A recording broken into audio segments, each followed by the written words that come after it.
Yo,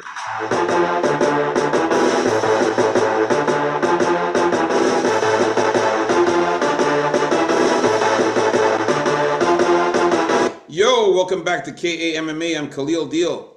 I'm Adio. And we are back to talk about UFC Atlanta, aka UFC on ESPN 69. It's Kamaru Usman against Joaquin Buckley. This fight's going to be taking place in Country State Farm Arena in Atlanta, Georgia. And this is a great card, man. Right, coming after an awesome card with UFC 316, we get this card here. It's phenomenal. We're going to talk about our early predictions and breakdowns for the prelims. But before we do that, just a quick recap. Me and Andy O last week, UFC 316, we went 9-4 on the predictions. We also did very good on the betting. Andy O, props to you for hitting on that Joshua Van third round knockout. That was absolutely insane at 9 times your money. Very good on the betting overall for me. 52% return on investment, killing it. Oh yeah, so whoever did Andy O's bets, you definitely made some money there, a lot of money. I did also pretty decent as well. We hit on the women parlay. We hit on Mario Batista by decision, and some other good ones, Joshua Van knockout, and there's other stuff like that. So we did some pretty good. We did pretty good on the bets as well for myself. Now let's get into this event here. Who's in the prelims? We got Vanessa Demopoulos versus Jamey-Lyn Hoare, Phil Rowe versus Ange Lusa, Ricky Simone against Cameron Smotherman, Cody Durden against Jose Ochoa, Malcolm Wellmaker against Chris Mutino, Michael Chiesa against Court McGee, and the main event of the prelims, Paul Craig against Rodolfo Bellato. So without further ado, let's get it started with the first fight here, with Jamey-Lyn Hoare against Vanessa Demopoulos. Andy O, who you got in this one, man? In this fight, this is actually a short replacement fight for Jamey-Lyn Hoare because Vanessa Demopoulos is coming in replacement of Teresa Bleda, actually. And Demopoulos is going up in weight class in this fight to face Jamey-Lyn Hoare here. What can you say about Demopoulos? She's got great volume. I've always liked her kicks. And let's face it, her offense is good. It's what's going to win her the fight. Even her offensive grappling isn't bad, but it's her defense that's going to lose her the fight, whether it's the striking, but more probably the takedown defense and the defensive grappling. But her offensive grappling is pretty good. And when she's down there, she can even use some subs.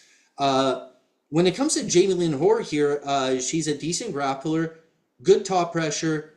She has good combos, and she's gonna be bigger in this fight. I know that may be a problem here. She's gonna want to get those takedowns, but she kind of likes to stand at times too and to push up against the fence. I think if Demopoulos can use her footwork and keep that a priority and just keep on peppering Jamey-Lyn Hoare with shots, she definitely wins the volume battle. We know that. I think she has better kicks, and I think she can squeak out a decision here, man. Demopoulos has done it for me before, so I'm going to call Demopoulos by decision or knockout here. But okay. I thought you were going in the direction of Jamey-Lyn, man. I disagree on this one, man. We are unfortunately in disagreement with the first fight. I got to go with Jamey-Lyn Hoare. Man, exactly what you were talking about. She's coming up in weight here on short notice. She's normally a straw weight going up to flyweight. You can see here in the graph 126 pounds for Jamey-Lyn Hoare and 115 for Demopoulos. Jamey-Lyn's already a big girl, so she's going to be much, much bigger and stronger and more muscular than Vanessa. She's going to have a 5-inch height advantage over Vanessa Demopoulos, which is significant, and also a crazy 7.5-inch reach advantage over Vanessa Demopoulos as well. So this is a crazy, crazy amount of reach and height advantage for Jamey-Lyn Hoare. Also, Demopoulos wasn't looking good in her last couple of fights. She lost to Talita Alencar and also to Jacqueline Amarim. Amarim actually submitted her. And Jamey-Lyn Hoare, yes, she did lose to Miranda Maverick, but I think Miranda Maverick is much better than those other opponents that Vanessa faced. Well, if you want to go back here, actually, her best win was what? Toss-up between Ivana Petrovic and Haley Cohen. But if I look here, her loss came to Veronica Hardy, who I see has some similarities to Vanessa Demopoulos. Yeah, it was a split decision loss to Veronica Hardy. I remember that fight. We thought that she won. I thought Veronica Hardy won for sure. Miranda Maverick, though, that was a good fight. But yeah, no, with the height advantage, with the reach advantage, with her strength, Vanessa Demopoulos is going to have a hard time taking her down. Jamey-Lyn's takedown defense is good too. So I can see her fending off those takedowns and just mauling her, getting her into the cage and just punching her and kicking her and kneeing her and just mauling her. I think it's going to be a mauling here. Jamey-Lyn Hurth, I got her winning here by decision. So give me Jamey-Lyn Hurth to win by decision over Demopoulos. You never know, man. Even if the fight gets on the ground, you never know. Jamey-Lyn can get on top and even get a sub. So I'll say sub or decision for Jamey-Lyn Hurth here. All right, so we're in disagreement with the first fight. Let's move on up to the next fight here. We got Philip Rowe against Ange Loosa. Now, for this one here, man, I think that this one here, I got to go with Ange Loosa. And the reason being is Ange Loosa is just going to be the much bigger guy in this one, man. He's a big, built, muscular guy. He's got very good wrestling, very good grappling. He's got good takedowns. Also, he lost that fight by unanimous decision to Gabriel Bonfim, who is a much way higher level skilled fighter than Philip Rowe. Then, of course, there was the no contest against Brian Battle. But before that, Ange Loosa was looking pretty good when he was getting his wins over Rice McKee and also over AJ Fletcher. Now, Philip Rowe, we haven't seen this guy fight in a year now. He hasn't fought in a year. And the last fight was against Jake Matthews, where he lost a unanimous decision. He also lost a split decision to Neil Magny. Philip Rowe is a finisher. He's got 6 knockouts, 4 submissions. He goes out there and he's pretty wild. I would say for the betting purposes, of course, I'll put a little sprinkle on KO sub for Philip Rowe. But my pick is going to be Ange Loosa. I think that he's going to take down Philip Rowe. Philip Rowe is very lanky and skinny. He doesn't really have the best ground game when he gets taken down. And I can see Ange Loosa just using those muscles and his power to pick him up, put him, slam him down, or just just go with the relentless takedowns and get Philip Rowe to the ground, get on top, and ground and pound him out, or win a decision. I got KO or decision for Ange Loosa. I just think he's too powerful for Philip Rowe. But you never know. Philip Rowe's a little bit tricky there too. Yeah, by the looks of things, you think Ange Loosa with his frame and he looks all powerful, but he really doesn't have much power at all. I would say Phil Rowe has more power with his long and rangy lankiness. He can really pop those strikes with more power than Ange Loosa, I think. I think he's also a guy that you can that can use his reach pretty well. And I'd like to see him use his jab here. I believe he would win any striking battle against Ange Loosa. So Ange Loosa, like you said, should grapple in this fight. And before it's too late, before Phil Rowe completely pieces him up on the feet, which I think would happen. Once Ange Loosa gets him down, though, I think Philip Rowe is pretty active there with his subs. So he's not going to be there waiting to get mauled by Ange Loosa lying there. He's going to be looking for subs and showing that he's still in the fight, even though Ange Loosa may have gotten him down. And let's not forget, these guys would have had the exact same record if Ange Loosa, if that eye poke, the magic eye poke didn't happen against Brian Battle. Where Ange Loosa wanted to fight Brian Battle after the fight. Yeah. So I don't know about the heart of Ange Loosa. So also that. So I'm going to have to use Phil Rowe with the range, with the jab, with more power, and I think more ways to win, because I think he can even snatch up a sub on Ange Loosa down there if he's not careful. So give me Phil Rowe by decision or knockout. Should go with the finish, man. He's got nothing but finishes. It's true, eh? I don't know. It's debatable, but sometimes you just don't get those finishes all the time. So let's call 50-50 on the finish or decision. All right, so already not starting good on this card, man. Me and Andy O in disagreement with the first two fights of the card. Let's see if we can agree on something here. Let's get to the next fight here. We got Ricky Simon against Cameron Smotherman. This was a fight that was rescheduled here because Charles Jourdain got an eye injury, and so Cameron Smotherman stepping up here in very short notice. Who you got here, Andy O? Uh, Now this is a tough fight for me. Um, I'm divided on this. I think Cameron Smotherman has the skills on the feet that are better than Ricky Simone's. I think he's squirmy down there enough to maybe get up a couple times if Simone gets him down. Because Simone, primarily a grappler, who got a knockout right away in his last fight against David Basharat. Basharat here. But prior to that, man, he looked the worst I've ever seen him look against Vinicius Oliveira. And before that, against Mario Batista, man, he didn't look good at all either. Not to mention he lost to Yadong Song before that. So he was on a three-fight losing streak before he fought Javid Basharat. Are we sure how good Ricky Simon would have looked if he didn't get that quick knockout, like in a minute over Javid Basharat? I don't know, man. Um, then again, can Smotherman compete with the pedigree of grappling and the takedowns that Ricky Simone has and should do? Uh, Plus the fact that he's also on short notice, I'm going to slightly lean right now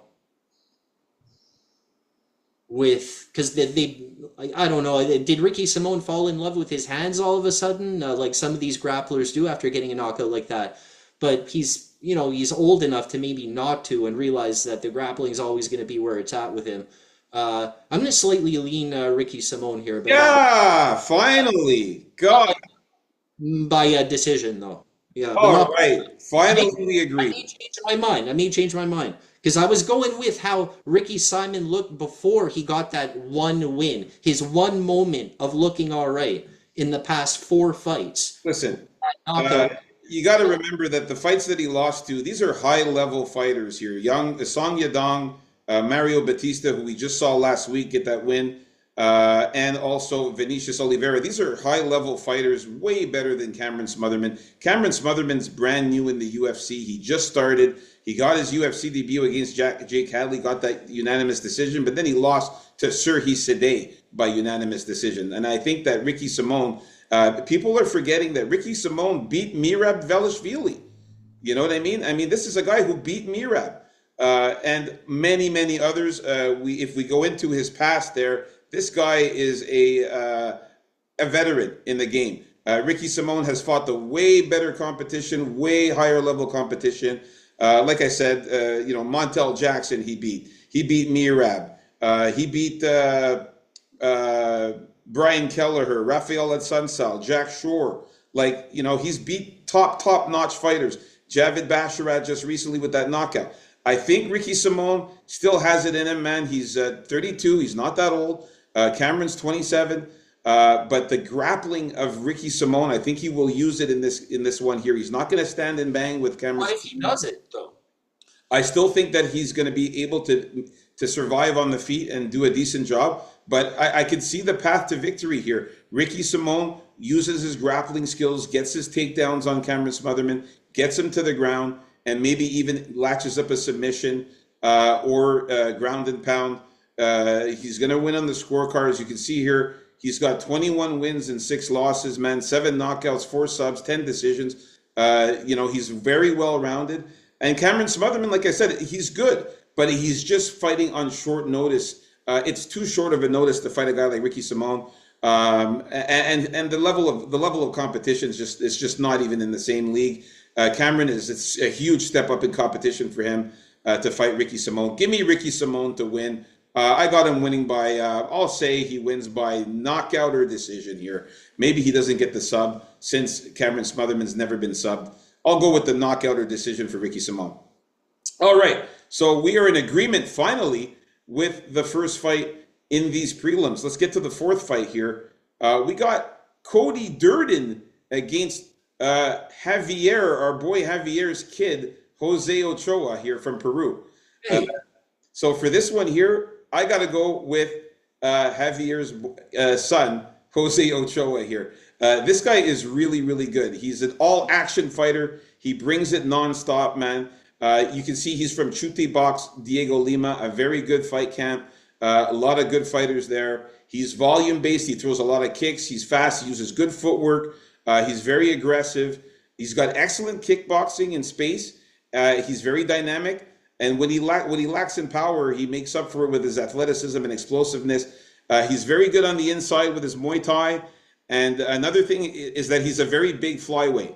So, that's been helping him with his takedown defense.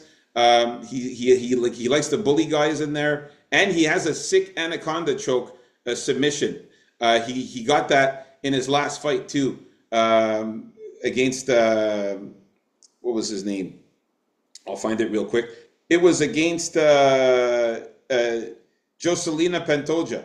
He ended up getting him into a anaconda choke submission, which was awesome. He did lose his UFC debut though against Loner Kavanaugh, but I could see him getting the win against Cody Durden here, who's also coming off a 3-fight losing streak. Other than that win against Mash Snell there, but before that he lost 2 in a row. Tajiro Lambekov and Bruno Silva. And then he got knocked out by Bruno Silva also. And also... Yeah, he was dominating that fight completely until Bruno Silva caught him with that amazing shot there. Yeah, and then of course he lost to Joshua Van, who's been looking incredible. So I got to go with... I'm going with Jose Ochoa. I think he's can get the job done. It's a 10-year age difference between the two of them. Cody Durden's getting up there in age at 34. This kid's 24 years old, and he's got nothing but finishes, 6 knockouts, 1 submission.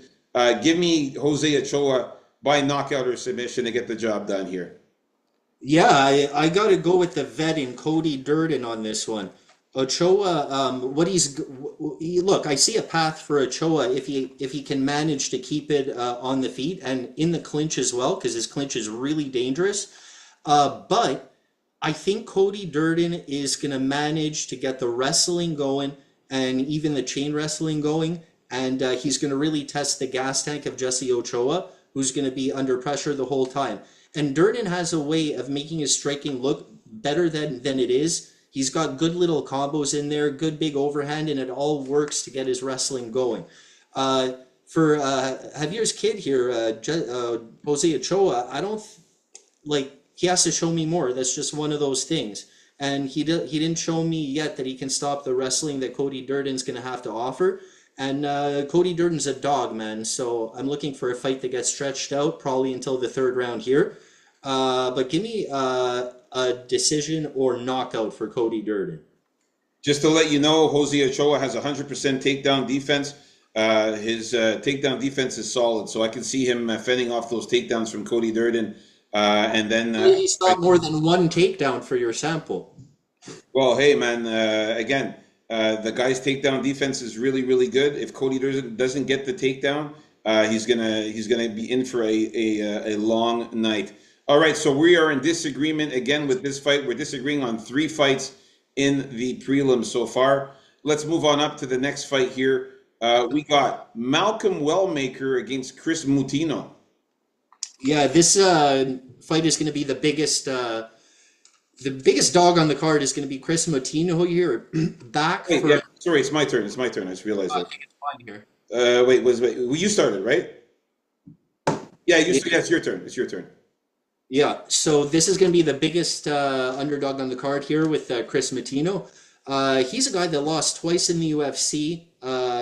Once by Sean O'Malley there. He was one of the guys that they fed Sean O'Malley for his fabricated come-up. And look, he's tough. He hits with a lot of volume. He comes forward and he's durable. But Malcolm Wellmaker, man, his striking is very, very hurtful. He has great body shots and great power.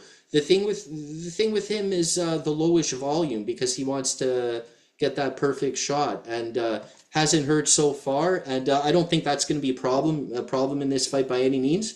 If I was looking for a way to bet this fight, I would look for yeah, over 1.5, over 2.5 rounds, whatever the value's on there, for Chris Motino to maybe make it that long. Because Sean O'Malley was really putting a striking clinic on him, and he wouldn't go away the whole fight. Uh, Well, and he eventually got knocked out there, but oh, did he get knocked out yeah, he eventually? got knocked out in the third round at the end of the third round. Uh, uh, Andy's coming back into the UFC riding a 5-fight winning streak for what that's worth. But in the end, give me Wellmaker by knockout or sub. All right, good. We're Yeah, sorry. I think Wellmaker finishes him off. All right. Well, finally, again, we were in agreement with something at least here. Yeah, Chris Motino. Okay, the guy started off in the UFC, making his UFC debut against Sean O'Malley, where he looked like a zombie and he just kept moving forward and getting destroyed with punches from Sean O'Malley until finally getting knocked out in the third round. Then the next fight, he ended up fighting Guido Canetti. Guido Canetti was able to knock this guy out. Yeah, He has no defense. His striking defense sucks on Chris Motino really badly. And then he went into the lower level events promotions where he lost two fights in the lower level event promotions against Dinas Pava and Josh Challenger. And then after that, he started winning. He went on a 5-fight winning streak. And now he's back in the UFC to face Malcolm Wellmaker, which is not the guy you want to face. Malcolm Wellmaker's got very, very strong hands. He's got power in his hands. He's a knockout artist, and he's also got some submissions. Chris Mutino, he is, a pretty well-rounded guy, but he's just very aggressive, and he actually has great wrestling and great jiu-jitsu skills, but he likes to wear people down. He likes to break people's will. He keeps moving forward. But the problem with that is that he takes a lot of punishment by moving forward and getting hit in the face a lot. We saw that against most of his fights. He doesn't have the best takedown defense either. So I could see Malcolm Wellmaker knocking him out or getting takedowns and getting ground and pound and a TKO win. Or even a submission. You can see here that his 6 losses have all come by finish. He's been knocked out 4 times, subbed twice. I'm going to go with Malcolm Wellmaker to get the finish here, man. I think he knocks out or subs Chris Mutino. Give me Malcolm Wellmaker by KO or submission. I think Chris Mutino is just not very good. And like I said, without very good defense, man, he's going to get fucked up. All right, so we're in agreement with this one. Let's move on up to the next fight here. Okay, Michael Chiesa against Court McGee. 2 old geezers, man, so to speak, fighting it off here, man. We haven't seen Court McGee in quite some time. Dunks.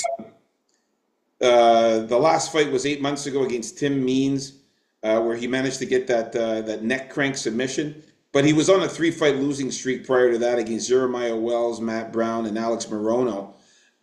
Same thing with Michael Chiesa. He was on a 3-fight winning streak, but starting in 2021 against Vincente Luque, where he got subbed. Sean Brady, he lost by decision, and Kevin Holland subbed him with a Darce choke. But then he came back and won against Tony Ferguson by rear naked choke, and also Max Griffin. He ended up subbing him as well by rear naked choke. So I got to go with Michael Chiesa, man. I just think that he's going to be able to get Court McGee to the ground, just keep him down there, control time. He's got better jiu-jitsu, better submissions. As you can see, he's got 12 submissions, 6 decisions out of his 18 wins.